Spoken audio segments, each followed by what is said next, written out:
for investment structuring, in example, merger, consolidation, acquisition company. And it is a company based on factual document related to capital structure and corporate ownership. As the conducting in the frame of implementation relevant governing law.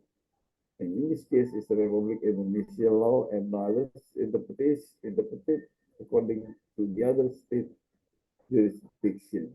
And LDD report shall means recommendation and opinion in legal perspective. Ya, sekali lagi dia adalah yang dilakukan menurut ketentuan dari struktur modal dan pemilikan perseroan, dan selanjutnya untuk memenuhi standar ya, yang dipenuhi berdasarkan implementing governing law yang disebut Indonesia law. Nah, sekarang terakhir ini terkait dengan limitation of audit. Nah, legal audit juga ada pembatasannya, ada 5 limitation di sini. Ya, validity dari establishing and capitalization, ownership and management.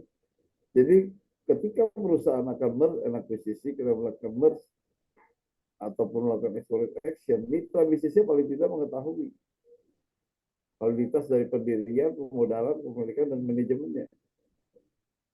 Validitas dari operational license. Ya, validitas dari company registration and approval. Validitas ownership property to the company, tangible, intangible. Ya, kita lihat validitas tersebut dalam rangka karena memang perusahaan yang akan mengakuisisi ataupun yang akan diakuisisi, dua-duanya akan mencek itu kepemilikan tanah atau lahan. Ya. Selanjutnya, validity ownership to the property, either tangible or intangible. Ya, kalau intangible kita pernah harus kita pahami bahwa intangible itu terkait dengan intellectual property protection, ya, dari sisi cipta, ya, merek, ya, patent, nah itu mendapatkan perlindungan sendiri sebagai intangible asset dari korporasi. Nah, itu adalah kualitas dari agreement, dari perjanjian dengan pihak ketiga. Nah, kita cek pula dalam sebelum melakukan merger akuisisi, selaku legal itu ada tantangan untuk membuat legal due diligence, ya. Terutama yang agak rumit-rumit itu, ya, walaupun di ujungnya hanya dikasih kesimpulan saja. Namun perjanjian-perjanjian ini adalah perjanjian yang memang masih berlaku dan penting, ya. Dan tentunya pihak yang melakukan perjanjian dengan perusahaan yang akan melakukan merger acquisition ini juga akan merespon baik seharusnya, ya, karena paling tidak dia sudah tidak perlu buka cabang lagi lah. Dan terakhir adalah setelah sebelumnya ada validity, ini adalah possibility, ya, ketika perusahaan tersebut ataupun member of director, member of commissioner terlibat dalam sivil, komersial, ya, komersial dalam artian komersial case ataupun nanti komersial court diselesaikan oleh komersial court ataupun ada dispute matter resolved by arbitration. Nah, ini liability to legal consultant. Jadi legal consultant ketika nanti melakukan juga audit ataupun legal diligence, itu tanggung jawabnya kepada siapa? Kepada kliennya. Pada pihak-pihak yang mensupport ataupun yang melakukan transaksi terhadap notaris. Dan terakhir tanggung jawab ke publik, ke masyarakat. And please remember that the opinion are given based on the best knowledge of the attorney, legal consultant or lawyer, berdasarkan hukum dan perundang-undangan yang berlaku. Itu adalah liability of legal consultant. Demikian yang bisa saya sampaikan, mau segala kekurangan, mungkin agak panjang lebar, mudah-mudahan bermanfaat untuk saudara sekalian. Silakan nanti setelah pemateri atau second speaker, saudara-saudara sekalian bisa ask something, respond or question. Thank you. Baik, terima kasih. Moderator Dr. Ina Heriani. Terima kasih. Thank you Pak Dr. FX Sweet Margono atas paparannya yang serta sharing pengetahuan ya, knowledge yang sangat bermanfaat bagi kita semua. Bapak Ibu, acara selanjutnya untuk mempersingkat waktu mengingat bahwa nanti kita akan memasuki ibadah sholat Jumat bagi yang beragama Muslim. Kami langsung panggil saja Bapak narasumber kami dari UITM Malaysia. Silahkan Bapak Muhammad Umar Abdul Razak, kami persilahkan. Dr. Ina, am I audible? Boleh dengar ya? Yes. Okay. Terima kasih Bu Ina. Assalamualaikum dan selamat pagi.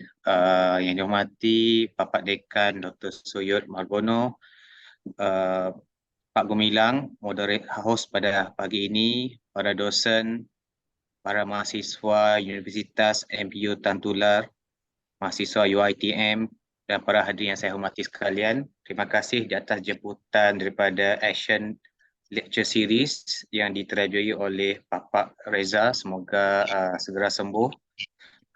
Thank you Bu Dr. Ina di atas jemputannya pada pagi ini.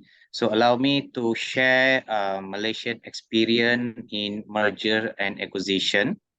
And izinkan saya menggunakan bahasa Malaysia dan juga bahasa Inggeris sebagai salah satu metod penyampaian saya. Pertama sekali, this is the outline of my sharing session this morning. It's going to be very short and brief. Tak lama, insyaAllah sekejap saja. I'm going to start with explaining what is the merger and acquisition. And I can see that Bapak Dekan sebentar tadi sudah banyak cover what is M&A. So I will go into this topic very brief. I'm going to focus more on the Malaysian experience in terms of what are the successful stories of merger acquisition in Malaysia and also aborted M&A. In other words, it is not successful, but we can take one or two lessons from the M&A session there. So just to start this session this morning, I would like to briefly go through the difference between merger and acquisition. So basically, merger is that is a combination of two entities to become one entity, and the other one is acquisition, whereby it refers to a purchase of shares by one entity with other entity. So ini adalah dua perkara berbeza, tetapi biasanya kita sekalikan to refer to the same kind of corporate transaction, which in Malaysia usually it is reflected in this example. For example, first we have a formation of joint venture whereby two companies join together and then they incorporate another joint venture company, or they acquire business or any other assets belonging to other companies, acquisition of shares, as well as takeover. So I will not cover the takeover due to the time limitation that allow me to go into more merger acquisition. So in Malaysia, kebiasaannya M&A is done through share purchase, di mana pembelian saham dibuat oleh perusahaan A terhadap perusahaan B. So there will be acquisition of shares whereby they usually buy the shares either from public market or in private. So when I say it's a public listed company, the acquisition can be done through open market where they have to buy the shares at stock exchange. In Malaysia, the purchase of shares at stock exchange is done at Bursa Malaysia. And again, we have to first understand why entrepreneurs or businessmen embark on the merger acquisition. Is because it's one way of course, it's can be profitable to the company, They want to create value over the acquisition, and later they may want to dispose the assets. And it is also to expand the business of the company. So usually what happened in Malaysia is that the bigger company usually merge or they acquire a smaller companies. All right. However, I will come to the part where I'm going to explain to you what are the legal challenges in Malaysia in relation to merger and acquisition. So generally, our Malaysian law regarding merger acquisition is governed by the Companies Act 2016. It is the main law on company in Malaysia. And if the acquisition involves a public listed company or public company in that sense, in other words, the companies are listed on Bursa Malaysia, then it will be covered by Capital Market and Services Act 2007. And also it also be subjected to another law called Code on Takeover and Mergers 2016, which under the purview of our Securities Commission, and many other laws that could be applicable on merger acquisition. For example, Bursa Malaysia listing requirement, the Financial Services Act, the Contract Act, and Foreign Investment Committee guideline, and so forth. So these are the regulatory framework on what the companies should expect when they want to do M&A in Malaysia. So basically, if you intend to acquire shares from public company in Malaysia, you have to comply to certain rulings imposed by Securities Commission and also Bursa Malaysia, especially when you want to acquire a company that obtains certain license. So these are the things that you probably want to look at in order for you to acquire the company in a public listed company. So my focus of our sharing session this morning is to share what are the steps that need to be taken for you to undertake the merger and acquisition. So there are certain strategy. Okay, of course, when we want to acquire a business, we have to know what to expect. What are the regulatory framework that governs the process? What are the valuation? What are the challenges? So I think some of these have already been explained by Papa Dekan earlier. Thank you so much, Papa Dekan. You have given a very good explanation on what to expect. So I will actually complement that explanation from the Malaysian perspective. So before you want to start acquiring a company, you have to understand why do you need to do the M&A? Why do you want to acquire the company? Right? You have to first understand why. Is it because of you want to expand the market, or you want to acquire the technology owned by the business, or you want to diversify? So you have to first determine this because you must strategize in terms of what are the long-term goals, as well as the value that you're going to create after you acquire the company. So you need to look at this as well. So you need to sit down with your advisor. So in Malaysia, before you want to acquire a company, usually the company will engage lawyers or consultant or investment bankers for them to advise, what can we do? Why do you want to undertake the merger or acquisition? So these are the things that has to be resolved before the company may want to undertake the M&A. Secondly, you have to know who is your target company. You need to understand whether the target company suits the need of your justification. Does the new company will add value?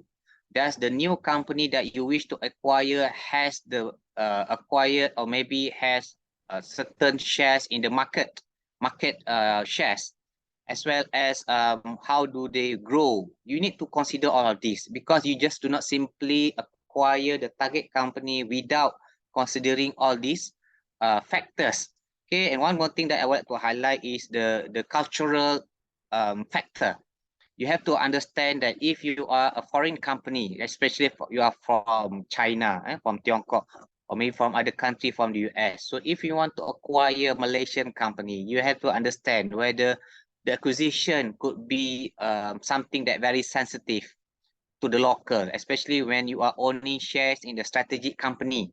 For in Malaysia, we have few type of business that are considered as sensitive. For example, petroleum. So do you want Petronas to let foreigners to own shares in Petronas, for example? So these are the things that you need to understand before you want to go for acquisition. And also you need to understand the local landscape. In that sense, you have first understand the market, whether do you think that it will add value to the position. When we talk about valuation, okay, when we talk about value, of course, you need to first understand whether such acquisition will give value, whether the synergy from the merger acquisition could bring a higher cost, or could it enhance the revenue for the company, or does it make your company to be a leader in the market? So it depends. So you have to look into the risk. When you acquire the company, there are certain risks that you could also consider. What are the potential risks? For example, is there any litigation risk? Sometimes when the acquirer, the bigger company that wants to acquire smaller company, maybe the smaller companies are actually being sued in court. Maybe they have contravened the local regulations, local laws, or maybe the companies have been taken to court for breach of environmental law, especially when we talk about manufacturing businesses in Malaysia, when there are so many factories. So maybe they have contravened certain environmental law. So those are the things that when you want to value the company, the litigation risk has to be taken into account, so that you do not want to acquire a company that has more litigation risk compared to profit, isn't it? So these are the things that you have to look at. So in order to determine what are the risks, the acquirer has to conduct due diligence. Bapak Dekan earlier has mentioned about the importance of due diligence. So in Malaysia, we also do due diligence. In bahasa Malaysia, we call it as usaha wajar. In other words, we have to investigate. You have to first do an inquiry to the company. You have to analyze, okay, so on many things. Okay, so for example, you have to investigate the financial standing of the company by referring to the financial report that has been prepared by the company. And for your information, in Malaysia, every company must submit their financial report to Registrar of Company, or we call them as a Suruhanjaya Syarikat Malaysia. So they have to report this, and they have to prepare an audit report. They have to present it to the shareholders, and these are public documents where anyone can have access to the financial report. And also, we have to look into the risk imposed by the legal and regulatory compliance. For example, if you want to acquire manufacturing factories in Malaysia, every manufacturing companies need to obtain license from the government, ataupun license keizinan daripada pemerintah untuk membuka kilang-kilang ataupun factories. So di mana this has to be licensed, and if let's say most of the time these licenses are imposed, or they have a requirement stating that before the shareholders can be changed to another person, or if anyone want to buy shares in the company, the company or the factories must get approval from the government. So these are the things that probably some of the acquirer, the one who wants to buy shares in the target company, may overlook. So you have to conduct due diligence from the law. So that is why you need to hire, of course, the local expert, the lawyers, the investment bankers, to give advice what are the legal requirement that you have to comply.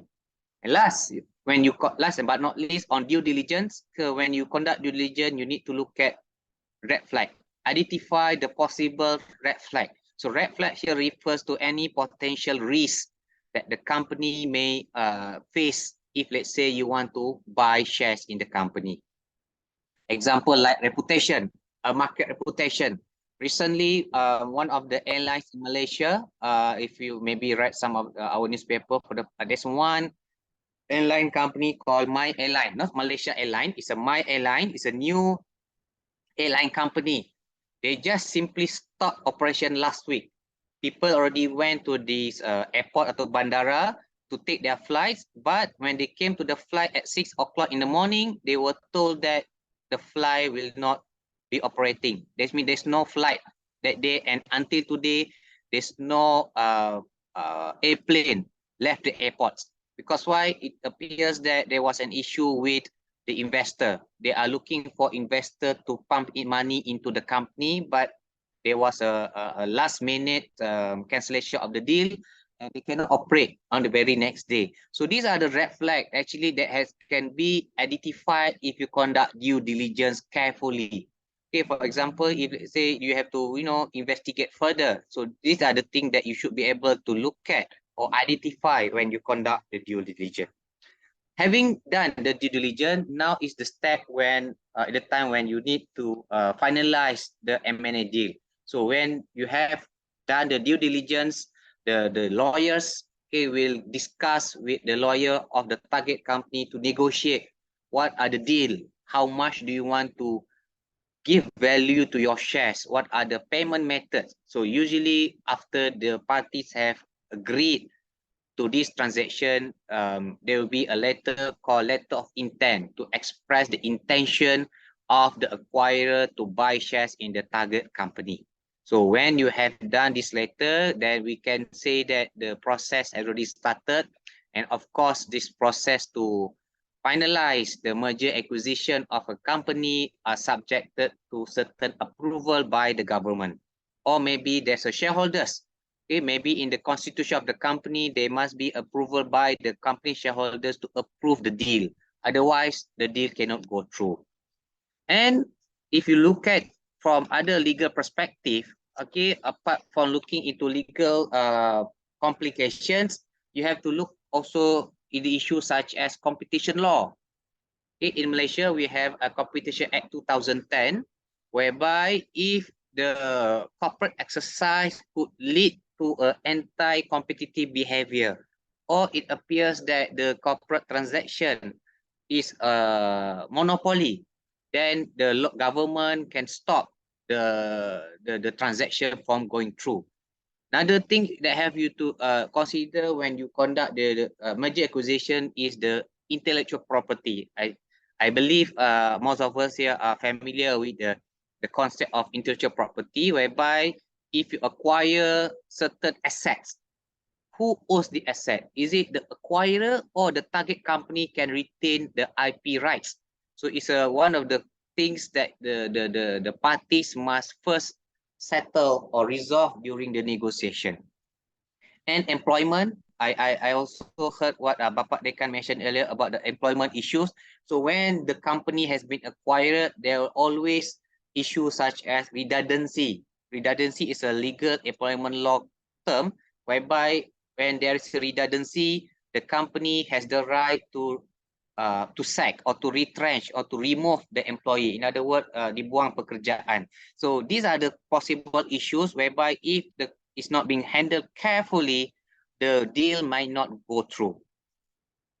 So allow me to share two case studies that involve merger acquisition in Malaysia.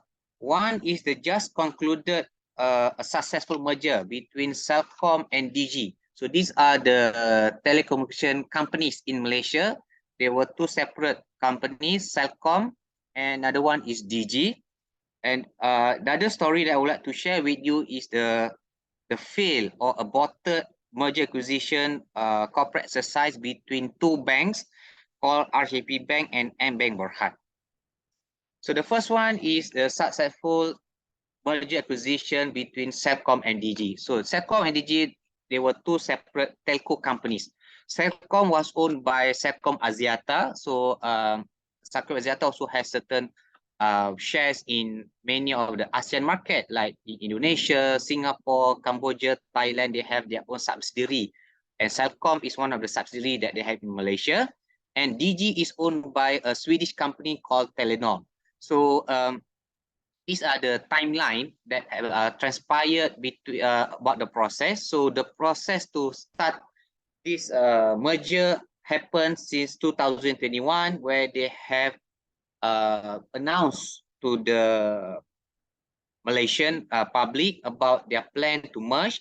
So it started in 2021 and they just concluded the process a year later in November 2022.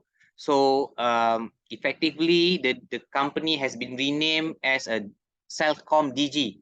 So this was the corporate structure before merger and after merger. So as you can see, Celcom was owned by Axiata and DG was majoritarily owned by a Swedish company that I mentioned earlier, Swedish, and also together joined by many other government-owned companies. And later, after the proposed merger, you can see that now they became good friends. You can see all the Axiata, Telenor, EPF, PNB, KWAP. These are government-owned entities. Now they own one company called Celcom DG Berhad. So these are the successful one. I can say that yesterday, yesterday was the official revelation of their new logo, which combined.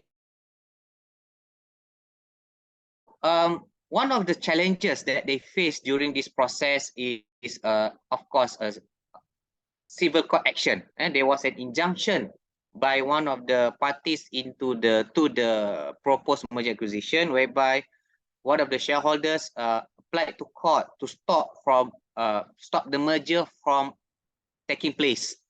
Okay, it about the ownership of one subsidiary owned by Celcom called TuneTalk. So this TuneTalk is another telco service provider in Malaysia. Apart from Celcom, they also own another company called TuneTalk. And these shareholders of TuneTalk did not agree to the merger because they say if the merger takes place, we are going to be owned together by DG. DG is their competitor. All right, so they have their own market in terms of to provide a cheaper telco competitive price. So they do not want to be owned by their competitor, obviously. So they applied to court for an injunction. So these are the possible legal challenges faced by Celcom and also DG. However, this civil action was withdrawn and the parties have announced that they agreed to settle the matter through arbitration.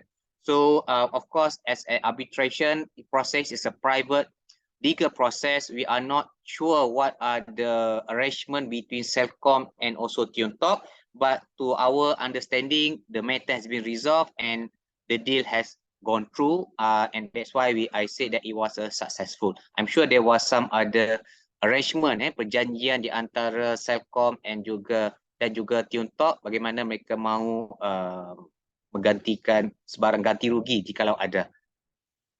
Next is I would like to share the fail one. Okay, when we talk about successful story, I would like to also share the failed stories about merger acquisition.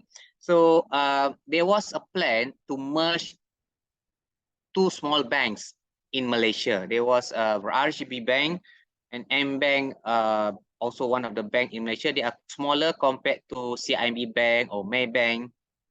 So they tried to combine. They want to, of course, when they combine, they could be one of the leading banks in Malaysia in terms of market capitalization. Okay, however, the deal didn't go through. It appears that the both parties are not agreeable to the valuation price. So these are the things that happen in Malaysia. You know, sometimes you have done all the due diligence.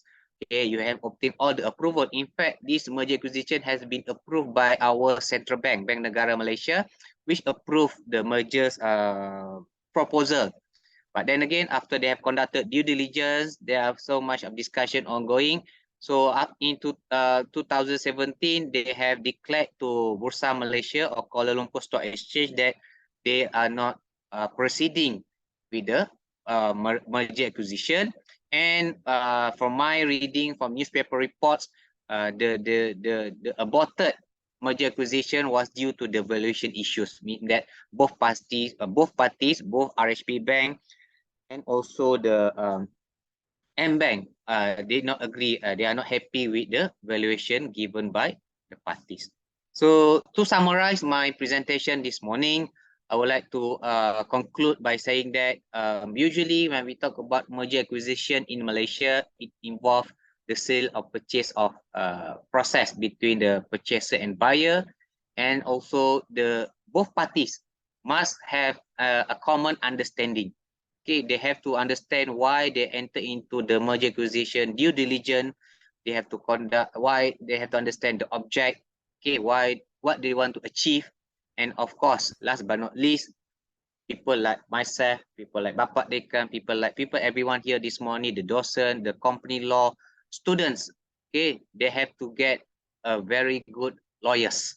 They need to get experienced lawyers and advisors to advise them on the potential or the successful of the merger acquisition. So hopefully by having this sharing session this morning, I will inspire people, our friend from Indonesia, the mahasiswi from Indonesia. Maybe if let's say you are advising your client for Indonesia who wants to buy shares in Malaysian companies, we have to understand there are certain legal application, legal potential issues. So I think by having this session is very good. Thank you ALC for conducting it, and thank you also to Universitas MPU Tantula for having me this morning. So with that, I end my session. I would like to welcome any question